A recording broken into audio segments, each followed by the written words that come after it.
Welcome, World Ablaze listeners, and I have special guest Joe Walsh, former congressman, as you've said, from Tea Party to Democrat Party. I'm glad you're here, by the way, because I think you're the person to talk to, given the state of America right now and what's been happening, and given your experience. I've heard you plenty of times. I heard your own podcast, talking about renewing our social contract. I've heard you as a guest on other people's podcasts. I've heard you on Piers Morgan. And I got to say that on your own show, you're extremely fiery, but you're also very respectful when you're a guest on other people's shows, which says a lot about your maturity, by the way, as a person, and being able to talk about things that even you don't agree with, which is awesome. So, Joe, let me start here. And I know you're probably tired of saying this, but let's get a little background real quick, because you've explained it many times, but my audience may not have heard it. Why? Why did you go to the Democrat side? What was your journey that led you there? And with that being said, given your experience and why you went to the Democrat Party, also give me a little bit of insight in how you're seeing America today. Yeah. And George, by the way, great to be with you, my friend. I appreciate your time. Look, I could be wrong. I could be an idiot. I could be way off base. I think my former political party is an authoritarian embracing cult. I believe it's a real fucking threat to this country we all love. So when Trump won last November, and I'd been an independent for 5 years, I left the Republican Party after my crazy Republican primary challenge to Trump. But after Trump won in November, last November, I realized that I got to try to do more to defeat my former political party. I may not be a Democrat on most of the policy issues, but the Democratic Party needs to get their fucking act together.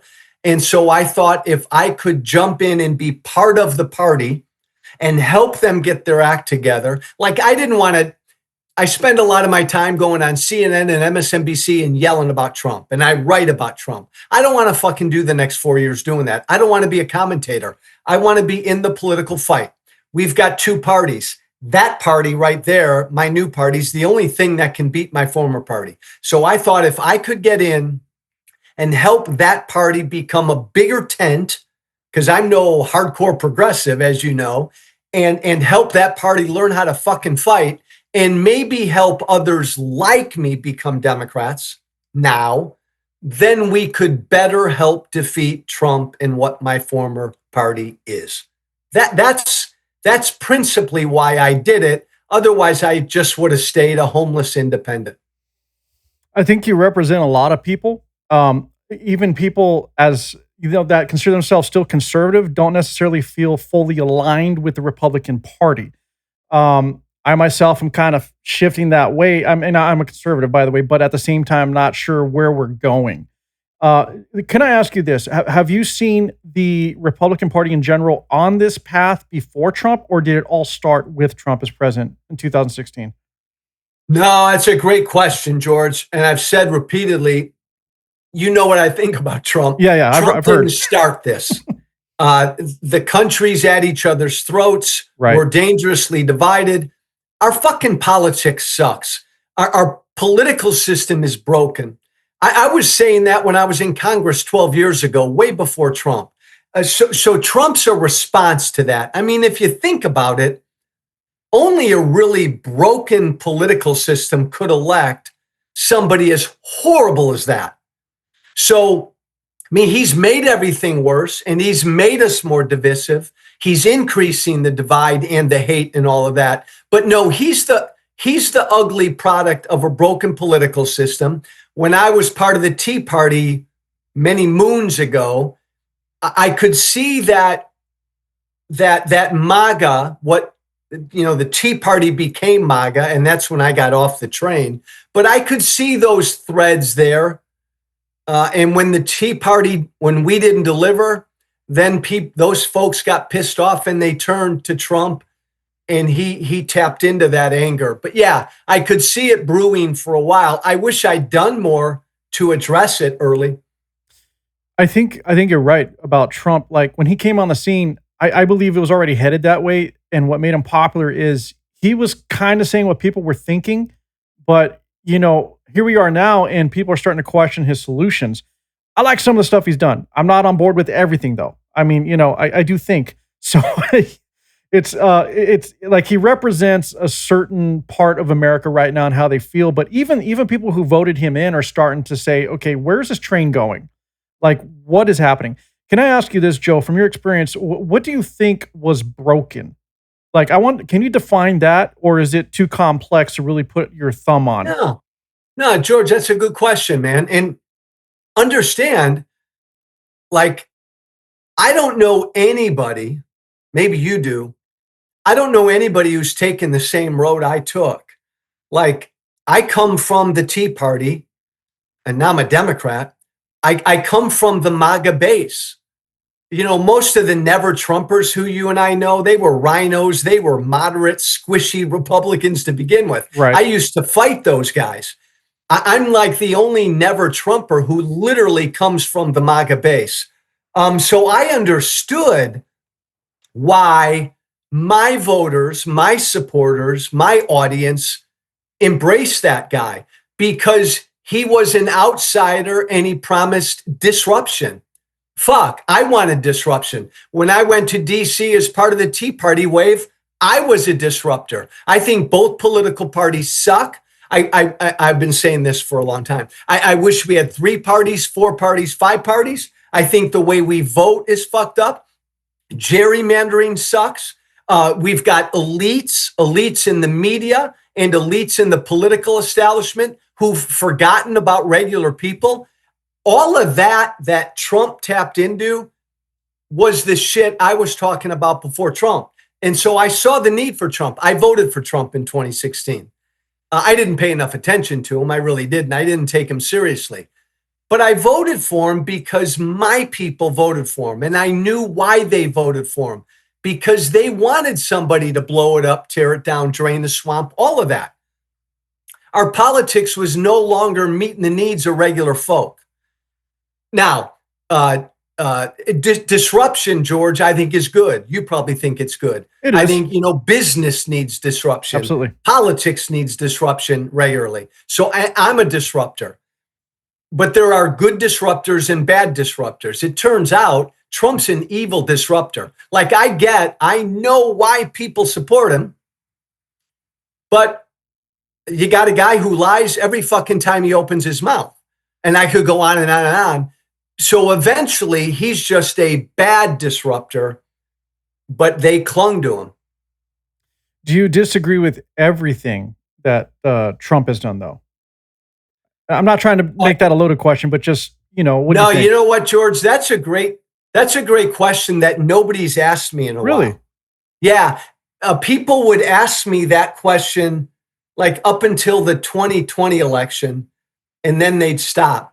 Huh. Yeah. And I'm trying to think. I haven't thought about that in a while. Yeah. Obviously, that's a really good question. When you look at policy, shit he's done, and I don't know where you are politically. I'm generally kind of a free market, libertarian, keep the government out of my life kind of guy. Right. That's what I am, which is why I was always a Republican, because I always believed the Republicans generally stood for a more limited government. At least that was my way, philosophy. Right? Yeah. The Democrats obviously didn't. They liked a bigger government.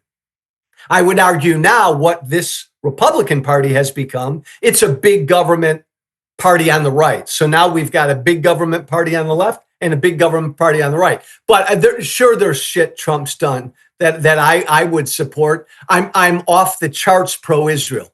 I don't think Trump really gives a fuck about Israel, but he's acting more pro-Israel. Support that. Anytime I can cut anybody's taxes, I support cutting taxes. Trump got rid of a bunch of regulations in his first term, all about that. Onerous government regs. So there is some stuff. Clearly, for someone like me, though, it ain't about policy. Gotcha. So I'm going to steer this away from Trump here in a minute because I don't want to make him the focal point. I mean, everybody talks about him every day. But let me ask you this. I I'm agreeing with you a lot on what you said in terms of some of the stuff, right? I think everybody can say that he made sense in some areas. There's some things that made a lot of sense, but where I think he's failing personally, and when I first started, everybody just pegged me for pro MAGA all the time. Now, yes, I voted for Trump also, but I also have a right to question where things are going because, Yeah. At some point you got to call it in, right? His foreign policy. I don't know what you think, but in my mind, I don't think he knows what he's doing anymore. I mean, he hasn't taken a hard stand on anything. He flip-flops all the time. And I know we don't want any wars, but at the same time, we're not taking a position of strength militarily, even if it is just a threat. And so he says one thing, people just wait it out because they know he's not going to do anything, and they just go back to whatever the hell they want to do. What do you think the future is for America geopolitically right now, given his policy? Do you think he will probably turn it around as time goes on, or does he just not give a fuck anymore because he knows this is his last term? Well, George, I will say that unlike you and I don't know you and you don't know me, but I'm Right. going to guess, George, that you've got a philosophical core, kind of like the shit you believe in. I do. Right. Most of us do. Yes. Trump doesn't. I mean, let's just be real. Trump's just a vehicle. Trump doesn't care about anything but Trump. He's 100% transactional. So George, he could have run in 2016 as a Democrat, as a populist, disruptive Democrat. Right. There's no philosophical core to him. On foreign policy, I've always been kind of the opposite of a neocon. I don't want American troops everywhere. I don't want to be nation building and fighting wars. Trump has given lip service to that over the years.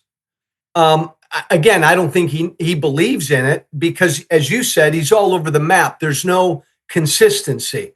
Look, if you want to get us out of NATO and you don't give a fuck about Europe, then forget about Ukraine. I mean, I don't want American troops on the ground, but Putin invades Ukraine. We're part of NATO. Damn it, we should do whatever we can to help Ukraine defend itself.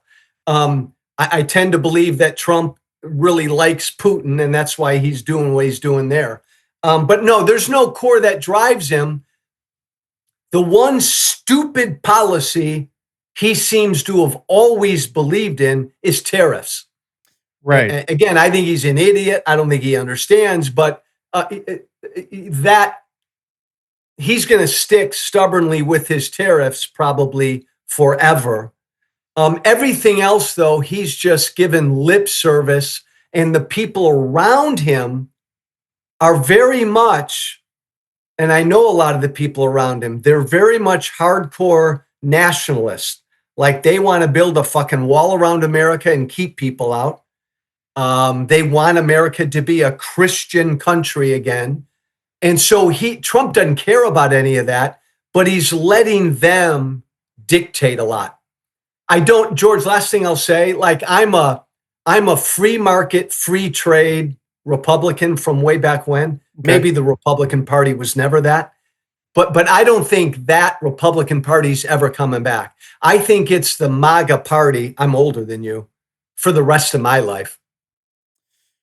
So let's define that difference real quick between a fenced off America versus one that it's not necessarily open border, but allows for actual immigration of people who are qualified to be immigrants into the United States. Yeah. Do you want to define that a bit? Yeah. And by the way, George, I love this issue. And this issue, if there's one issue, especially last time in 24, that really got him elected, it would be the issue of immigration, because Democrats have utterly fucked up the issue of immigration. So I guess one of the ways to kind of crystallize it is defend the fucking border. Nobody can come in this country illegally. Defend the fucking border.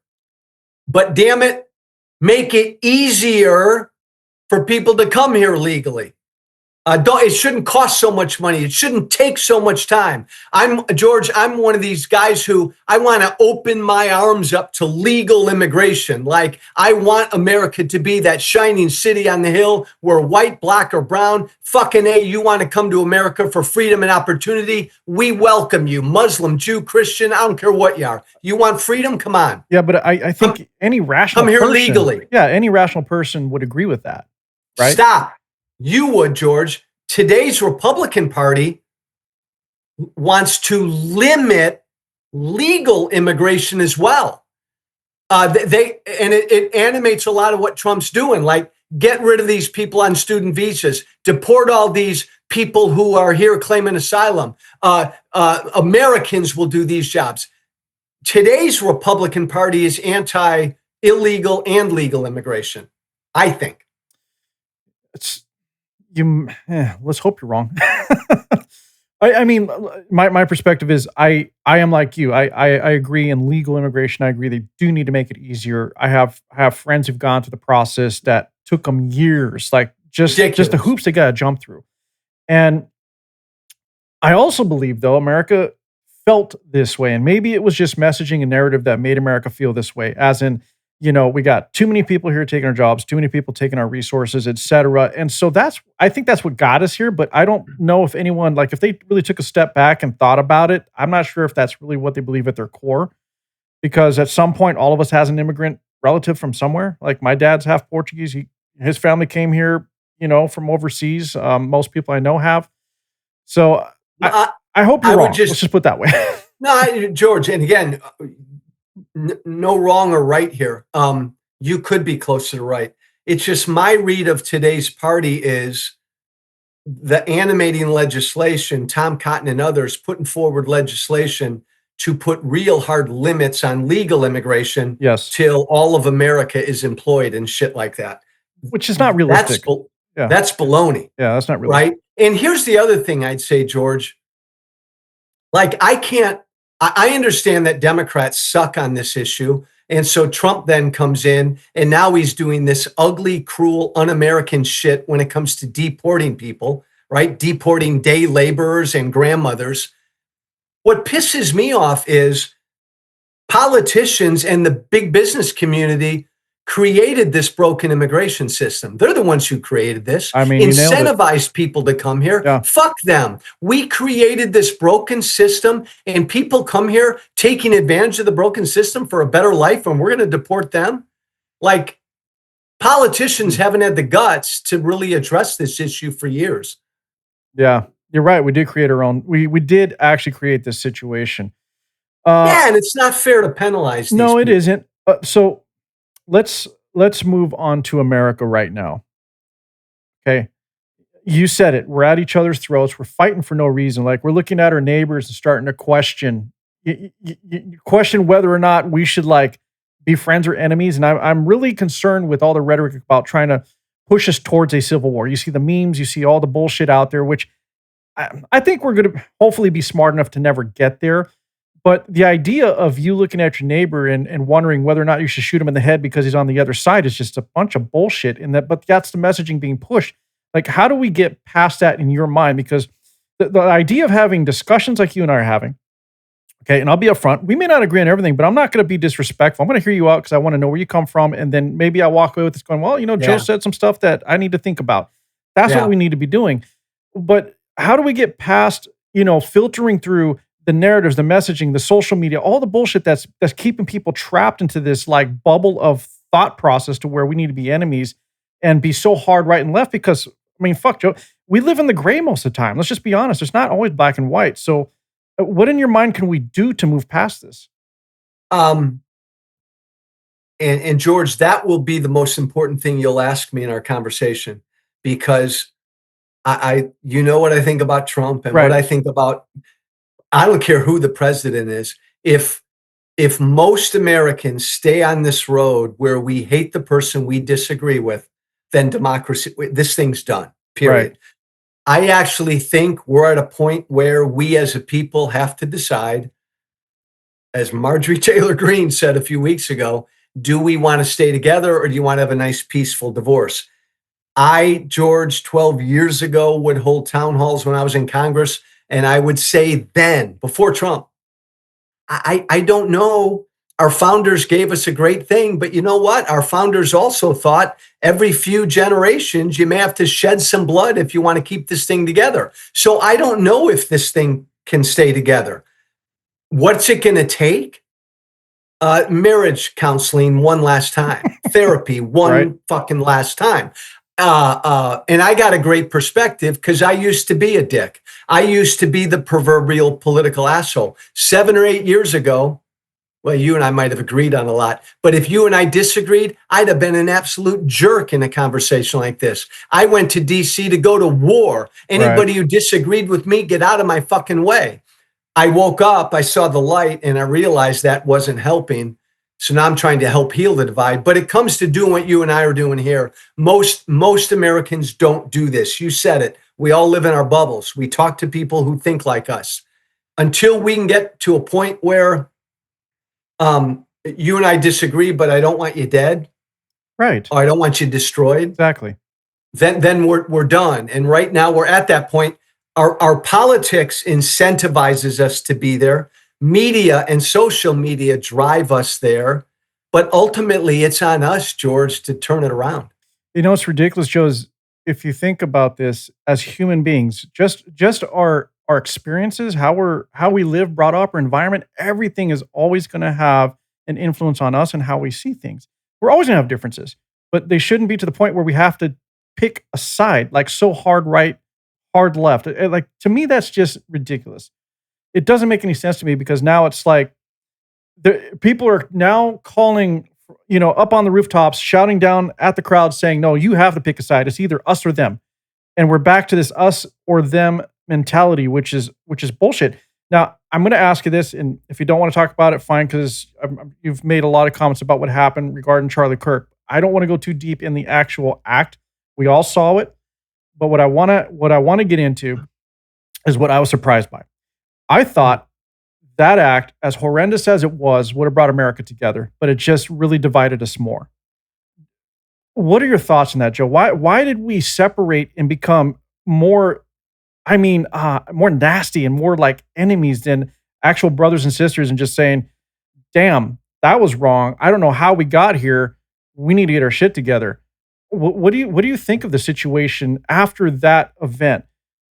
So I 100% blame Trump and the right for this. Okay. By far. And then let me say, and then fire back at me. Sure. I knew Charlie Kirk well. He was like a political son to me. We were tied at the hip for years. Then we went our separate ways when Trump came along. But just horrible, horrible. But think about that for just a sec, George. This major MAGA influencer is assassinated in cold blood because of what he believed. It was a political act of violence. Yes. Any president of the United States would have gone on TV that night and looked at the fucking TV camera and said, country, chill. A timeout for everybody. Political violence is wrong, whether it's coming from the left or the right. Stand down. We got to quit hating on each other. We got to come together. Unify, bring us together. George, any president, George W. Bush, Obama, you name it, Reagan, Jimmy Carter would have done that. Trump goes in front of the camera and he picks a side. He went in front of the camera that night on TV and he attacked the left. By the way, before we knew anything about the shooter, but he came out and he did what he always does. I'm the president, he said, of this half of the country. Again, he's a despicable human being. The second thing, George, is, and maybe you disagree with me here. Most of my former friends and colleagues on the right, I believe they want a religious holy war. And the minute Charlie was assassinated, they right away said they did it. They did it. War on the left, war on the left. time for a holy war. We're good, they're evil. Right away, they went down that road. Instead of some 22-year-old guy did this.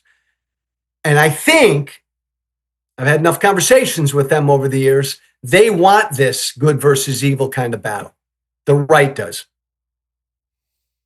I don't disagree with you on how Trump addressed the situation at all. You know, as a president, that was the opportunity to keep people together and keep the country on track. As far as everything else you said, I'm not saying you're wrong either. You know, everything's a matter of perspective. I think a lot of people felt and automatically blamed the shooter for being ultra left, far left, whatever, because up to that point, we were already being separated and told to hate each other. And so when that happened, automatically it's my team versus your team. Hey, you took a shot at us, you killed our guy. It's you. You're to blame. What reality is, and I'm probably wrong, what I see is we both fed this fire on both sides. And it be only because it became a tit for tat type of game that everyone's playing. Everybody wants to win points so they can stay in power and control, which is bullshit. And the big problem there is, like you said earlier, is literally the two-party system we have. Like, we don't have enough representation, and people are forced to be checked into a certain box. They're being forced to take a side and position based on the only two damn options they have, which is creating the situation we're in. So, unfortunately, sure, some of the things they said about the shooter came out to be true, but correctly what you said is they should have just identified it as, hey, this guy, some identified male, 22-year-old, whatever, committed this heinous act. We shouldn't have read into anything until we had all the details. So yeah, you know, there was bias there, and yes, they kind of led the crowd to believe what they wanted to believe, regardless of whatever happened later. But we also got to all admit that we both sides is what I'm saying. We both got us to this point, unfortunately.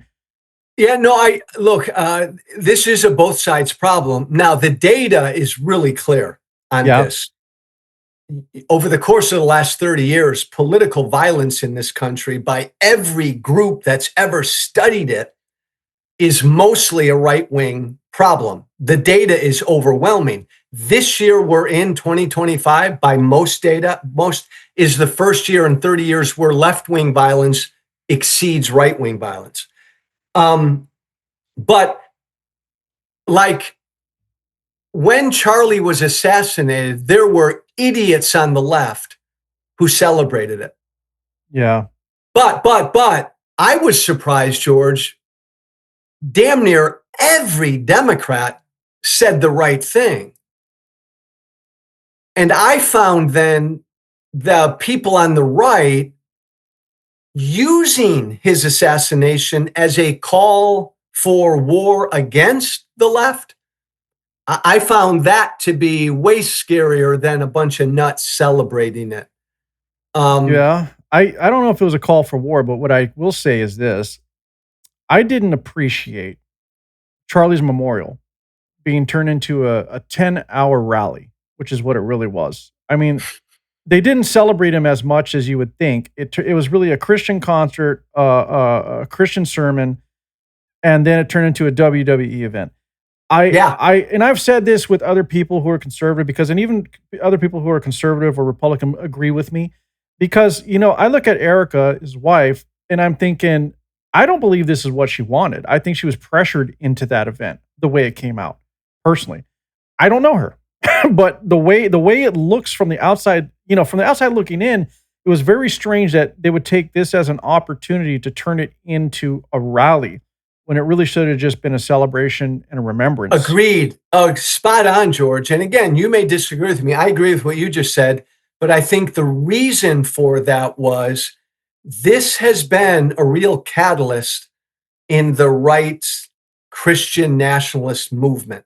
Explain that for me, because this has really let them on fire, and they've used this horrible act to advance kind of their cause. That, I mean, look at the reaction to the initial reaction right out of the gate to the guy who drove the truck into that Mormon church in Michigan, started firing. Yes. Right away, the right said another attack on Christianity. Turns out the guy's probably a Trump supporter who had a thing. He was pissed, didn't like Mormonism. But again, it's reflexively, this is a war against Christianity. We got to stop that. I don't know if the guy was a Trump supporter in terms of the attack on the Mormon Church, but uh, what I can say is you're right. You know, we do jump to conclusions way too quickly. And we all do it. Yeah, we really right? do. When there's a mass shooting, half the country prays it's a Muslim, half the country prays it's a white supremacist. Damn near everybody does it. Yeah, I don't disagree with you. So as far as that goes, though, it's like, explain to me more what this is about.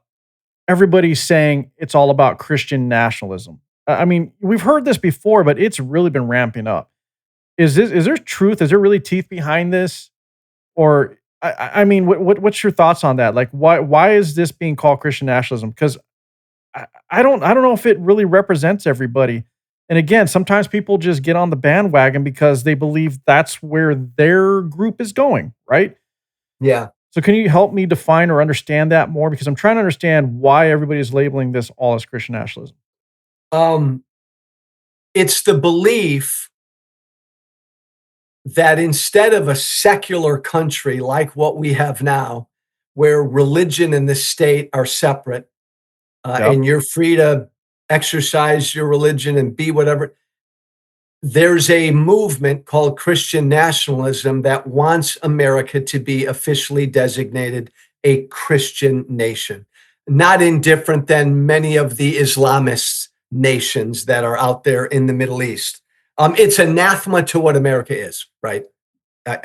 Most any reasonable person could and should say that. I would argue that this is a really powerful animating force within MAGA. And I would argue that MAGA is the major animating force in the Republican Party. The vast majority of the Christian evangelical movement is either Christian nationalist or adjacent.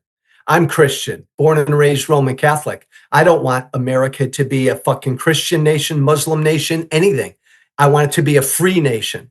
But Charlie Kirk was a Christian nationalist.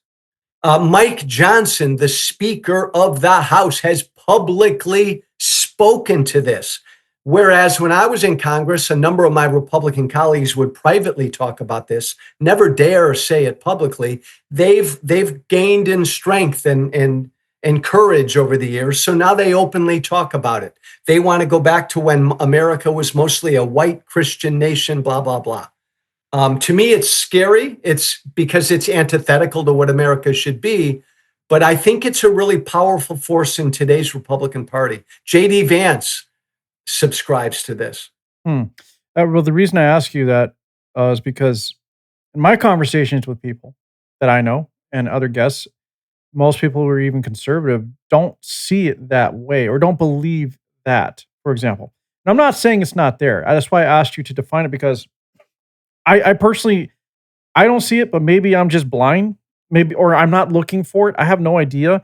And when it came to Charlie, I'll be honest, I respected him. I watched some of his videos and his debates, but I wasn't like a diehard. I watched everything he did. So maybe I'm a bit out of the loop in terms of where all of this started and why it's now a Christian nationalist movement. I've always heard it. Believe me, I've always heard it was there, but it's like it's ramping up, right? And the rhetoric is there. But the people I know, the people I talk to, do not subscribe to this needing to be a mostly white Christian nation. I know that people think that we need to return to family values, and some of those principles, or most of them, are based on Christian values. So that I've heard. And we also got to look at the fact that people are feeling marginalized, like the other way now. A lot of white people are feeling that way because they feel that they're being attacked. They're the ones who are told that they should be guilty about existing for being white. I'm just throwing the other argument out there, Joe, and I'm not saying that's what I believe, but this is the way people are feeling, and this is what I'm being told. But George, I think on pure numbers wise, you're right. Maybe. I don't know. No, in all the data I've looked at, Christian nationalists are maybe 20 to 25% of the Republican Party vote. It's the bulk of the evangelical vote. The evangelical vote is the heart of the base, but it's not the entire evangelical vote. I think they're gaining in strength. And I think it's something to really be concerned about. I said earlier that I was Tea Party. I'm still Tea Party. Tea Party became MAGA. I left. What's the difference? Like, I'm Tea Party because I believe in freedom. And yeah, I don't like the left. And I don't like the left using government to kind of give us their version of America. But my answer to that is just limit government, downsize government. MAGA is all about using government to give us their America. So MAGA is a very pro-government, expansive government kind of thing because they've got their view on what America should be and look like.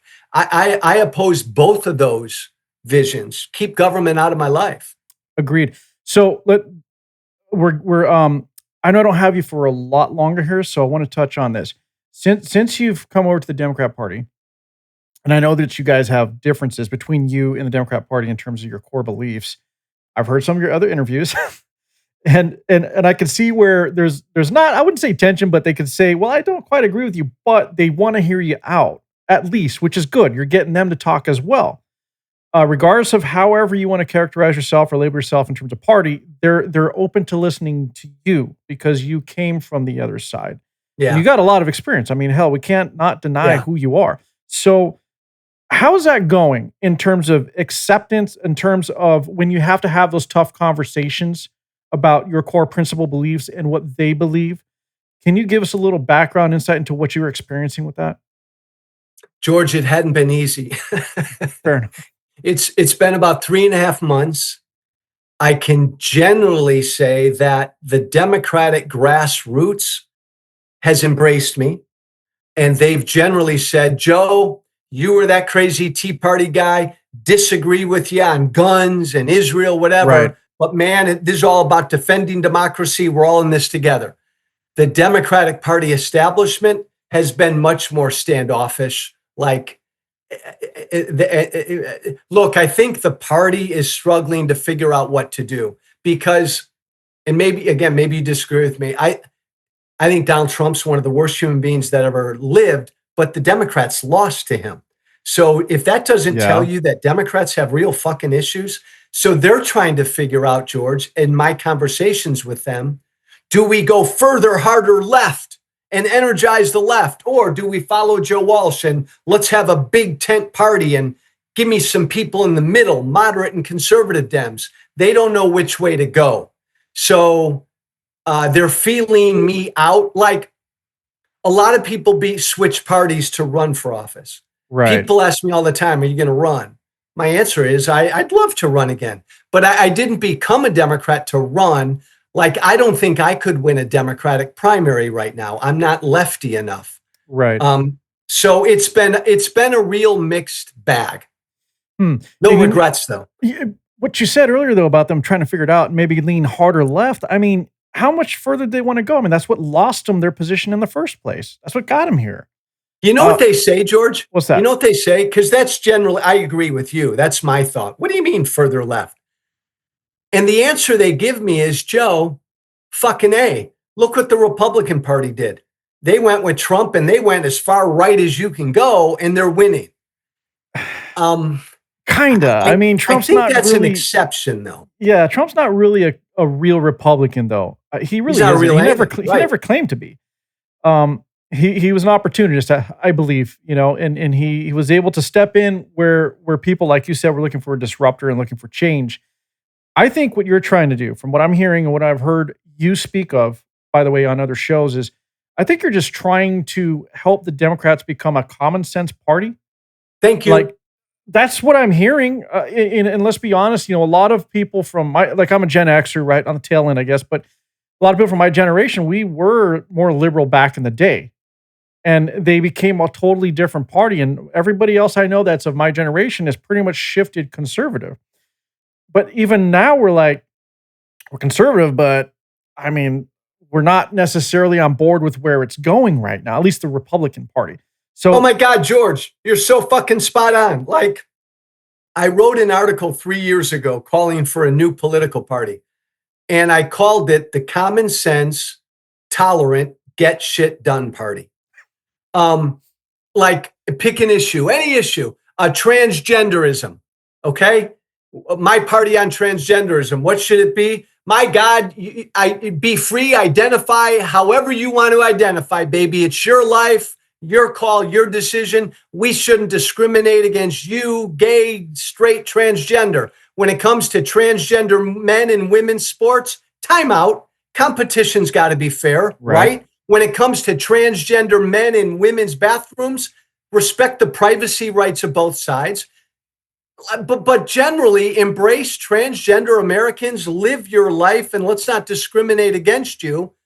To me, that's the common sense platform for transgender Americans. And I could go down issue by issue. Neither party is there, by the way. I think I'm not going to get too deep in the transgender thing, but everyone I know, at least that I know, agrees with that. Like, we don't care. I don't care. Thank you. The only thing that we've ever said, me and people I know, I say we, but I'm just specifically my people, is we don't believe it should be forced taught or exposed to children that are like first grade, second. I think you got to let the mind develop first. They're not in a position yet to make those type of decisions. They're very malleable. Their minds are easily shaped, right, and influenced. If you're going through high school or whatever, you kind of already know where you're going to go in life and what you are.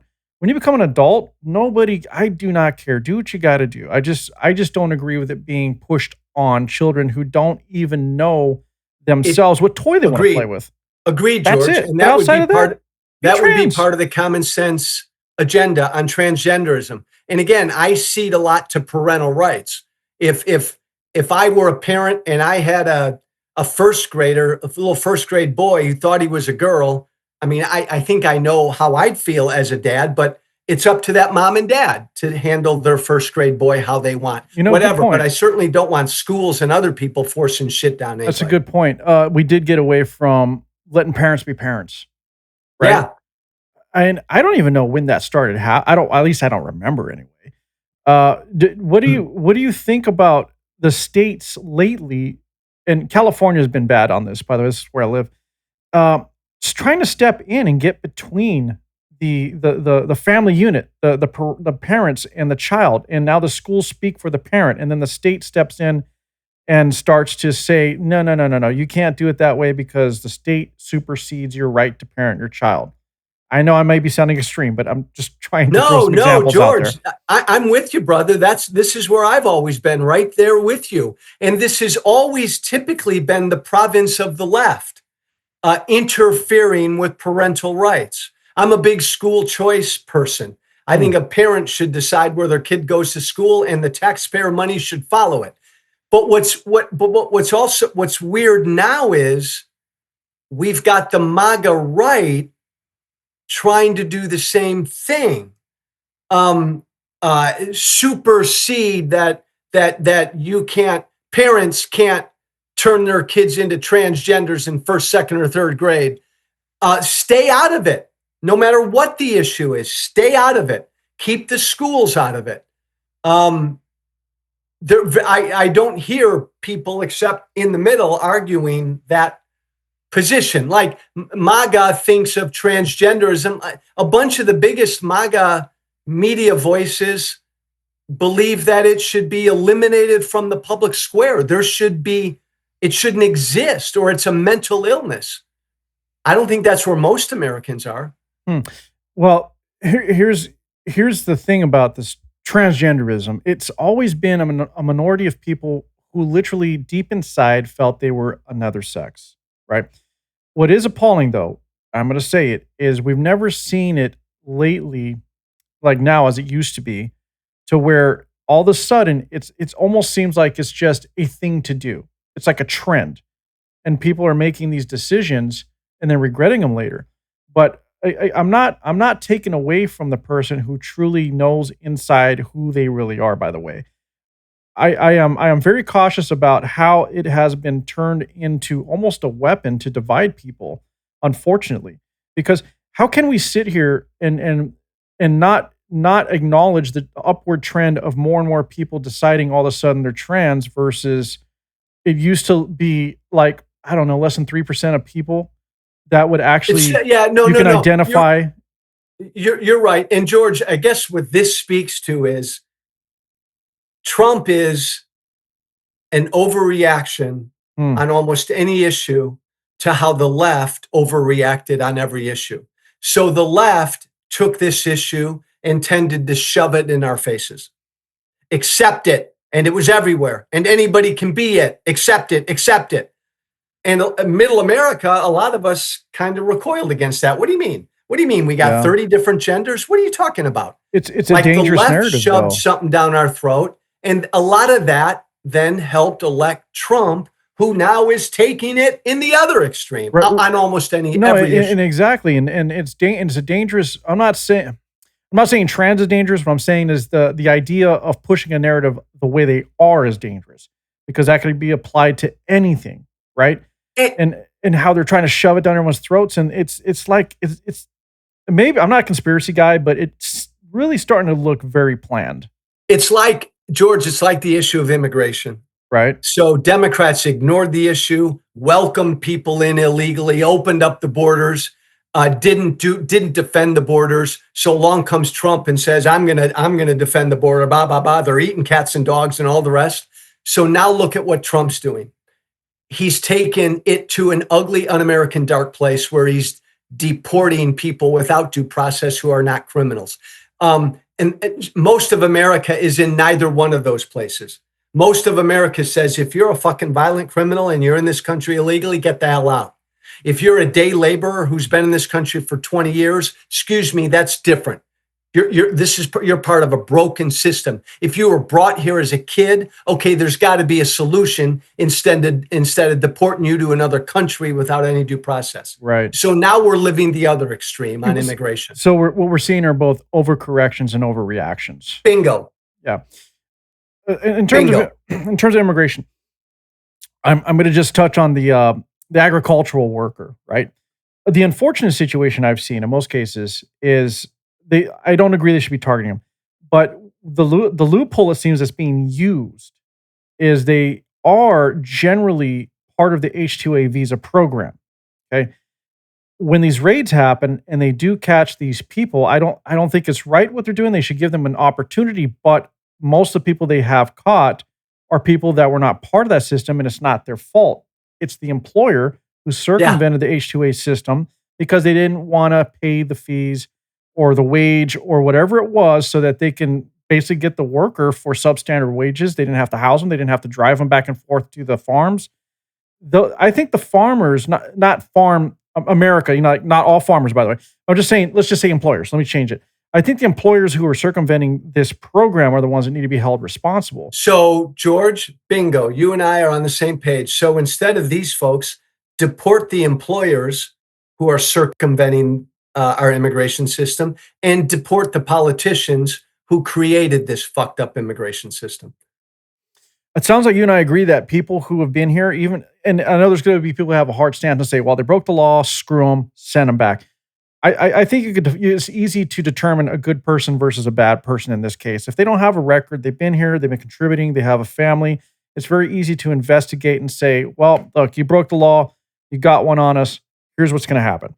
You're going to have this opportunity, you're going to have this much time to get it right, and then you give them the deadline. Give them the chance. Yeah, because a big part of the problem, and again, I'm a small government guy, but this takes government resources. You come to this country claiming asylum. That's a legal process. Yes. But my fucking God, it takes way too long to adjudicate that process. You right. Come here claiming asylum, your case should be adjudicated within weeks. Now it's years.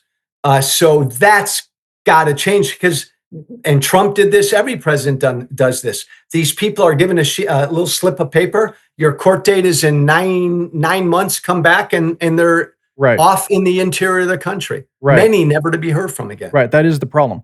And I think part of the solution I was offering and giving them the opportunity would be bypassing that absorptive amount of time to get anything done. Like we should fast track this, give them that opportunity. Their deadline definitely shouldn't be 9 months down the road because, again, you're giving the person either the opportunity to do something wrong or you're just leaving them in limbo and then you're building a case on them based on something that you said they can do.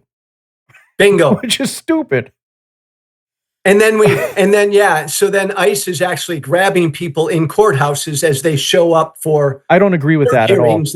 All that. Listen, I agree with keeping our borders safe. I agree in enforcing policies and laws that are in place. But if someone is going out of the way to actually go to court, to go through a hearing, amen. Like they're already going through the process at the point. They're already saying, "Oh, I messed. Sure, okay, I'm showing up. I'm going to go do what I have to do and do it the right way."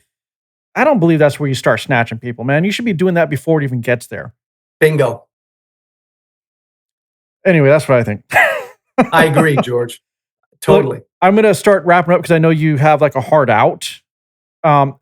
Look, I got to go do my least favorite thing, George. I got to go on TV and yell about Trump. I hate it. Well, look, I wish the Democrat Party luck. They're going to need it. I hope they learn from you. I just look.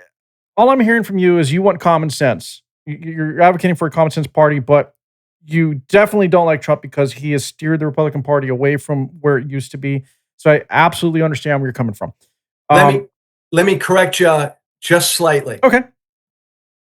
You're right. I've evolved and I want common sense centrist solutions. Right.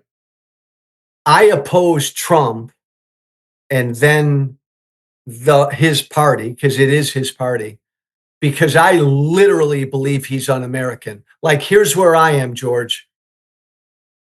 He lost an election and refused to accept the result. As far as I'm concerned, he should have been shipped to Siberia. Once that look, I've run for office and I've won and lost, man. The will of the people speak every 2 years and every 4 years, and you work your ass off to try to win, but win or lose, you accept what the people said. Donald Trump's the only person in American history, presidential candidate, who refused to do that. Now, you may disagree with me. Then he committed crimes trying to overthrow an American election. I think this guy is an utter traitor to this country. Like, defending democracy, I believe it's like teetering. That's way more important than any issue to me that you and I are talking about right now. I think there's a lot more nuance to those situations that it's going to take a lot more time for you and I to go through. Yeah. But my intent is not to have an argument with you. My intent is to hear you out, man. And because I think that's important, really, rather than just having a back and forth argument. Totally. So, as far as Trump goes and does and what happens, I would say this. I agree. Look, accept the results. If you have grievances, prove it in court. That's what should have happened. Yeah. That's not what happened. As far as J6 goes, I have my opinions, but we can talk about that another day. Cool. For now, I'm going to say this. I think you should run. Why not Joe Walsh for 2028? You make sense, regardless if you're with the Democrat Party or not. I think you're coming from a perspective that really does represent more of how people feel right now. I really do. So I'm not going to bullshit you. I'm thinking about it. I could never run as a Republican because I could never win a Republican primary, obviously. I've thought about it as a Democrat. I don't know that the Democratic Party is going to move in my direction. I'd love to, if I had $1 gazillion, I'd run as a well-funded independent. Yeah. Because I think you're right that most Americans are where I am. You and I are. I think so. Well, look, put your hat in the ring anyway, because worst case, regardless, I think you'll get people thinking. And I think you would be that disruptor that people need. Agreed. Really totally agree. All right, sir. I'm going to let you go because it is that time for you. Love to have you back. And please, let's stay in touch.